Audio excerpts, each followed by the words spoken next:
We come now to our time of exhortation before we confess our sin. And this morning we'll look at the story of Pentecost that we find in Acts chapter 2. And when we think about Pentecost, we tend to focus on the extraordinary, the visible signs, the pouring out of the Spirit, the speaking in tongues, the flaming tongues of fire upon their heads. But Pentecost is the birthday of the church, when God creates a new community bound together by the Holy Spirit. So let's start by looking at verse 7, starting in verse 7. And they were amazed and astonished, saying, "Are not all these who are speaking Galileans? And how is it that we hear, each of us in his own native tongue? Parthians and Medes, Elamites, and residents of Mesopotamia, Judea, Cappadocia, Pontus and Asia, Phrygia, Pamphylia, Egypt, and parts of Libya belonging to Cyrene, visitors from Rome, both Jews and proselytes, Cretans and Arabians. We hear them telling in our own tongue the mighty works of God." So at Pentecost, a new people are formed, supernaturally transcending earthly cultural boundaries. You have folks from all tribes, all nations, who are filled with the Spirit and proclaiming the good news to one another. It's important to notice that the Holy Spirit is not merely, the work of the Holy Spirit is not merely to give individuals some mountaintop experience of conversion, but to form those individuals into one body, a people, a community. After that brief and extraordinary moment had passed, the Spirit continued to work in that Pentecostal church. We'll start again in verse 42. "And they devoted themselves to the apostles' teaching and the fellowship, and to breaking the bread and the prayers. And awe came upon every soul, and many wonders and signs were being done through the apostles. And all who believed were together and had all things in common. And they were selling their possessions and belongings and distributing the proceeds to all as any had need. And day by day, attending the temple together and breaking bread in their homes, they received their food with glad and generous hearts, praising God and having favor with all the people. And the Lord added to their number day by day those who were being saved." So the church is born. People from all tribes and languages are converted, but the Holy Spirit doesn't stop at conversion. The Spirit continues forming these converted individuals into a set-apart community of the church, breaking bread and praying in one another's homes, sharing possessions, taking care of one another, regular worship, living in peace and favor with all people, and with growth. All of these things are happening in this church. This is what the church immediately after Pentecost looked like, and these are still the marks of a Spirit-filled church. And I see these marks here in this church, and I believe that the Holy Spirit is at work here in TRC. So where's the exhortation? Well, we're still a very young church. And so I do think spending time here in Acts 2 is an important thing to do to remind ourselves of the work of the Spirit in a new church. But I'll make one application this morning, although there's a lot to talk about, and that application is hospitality. So I want to commend you, TRC, for your hospitality. I hear reports weekly. I hear about people spending time in each other's homes, having people over, throwing parties. All of this is wonderful. Some of you are hospitality workhorses. You know who you are. We thank you. We all know who you are. And we thank you for that work. And I want to encourage you to not grow weary in doing good work. You are doing the work of the Holy Spirit through that work.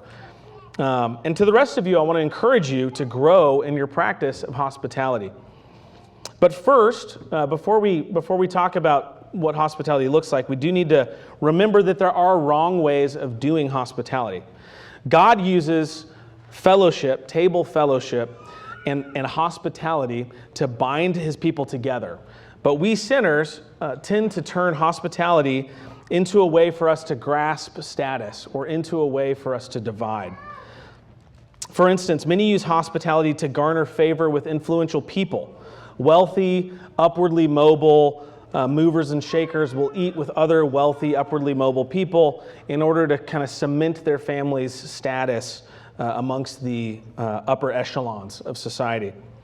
Or hospitality can be a way to form exclusive cliques or subgroups within the church. But this would be like boiling a kid in its mother's milk, if you know the reference. Taking table fellowship, which is the instrument God uses to bind people together, and turning it into an instrument of division amongst God's people that he's called together to be united as one body. This is not how Christians are supposed to use our tables. We define our table fellowship in the same way that the Lord does at his table. All who are baptized in the triune name should be welcomed at our tables. We follow Christ's example. He broke bread with despised tax collectors and prostitutes. And in the same way, in our homes, we must refuse to limit access to our table based on a person's social standing, their wealth, their education, their race, or their family ties. Jesus gives us specific instruction actually about this in Luke chapter 14, verses 12 and 14. He says, "When you give a dinner or a banquet, do not invite your friends or your brothers or your relatives or rich neighbors, lest they also invite you in return and you be repaid. But when you give a feast, invite the poor, the crippled, the lame, the blind, and you will be blessed, because they cannot repay you. For you will be repaid at the resurrection of the just." So, use your table to bless those who cannot return the favor, the least of these. Be like Christ and break bread with people who won't improve your social status or make you and your family look more prestigious.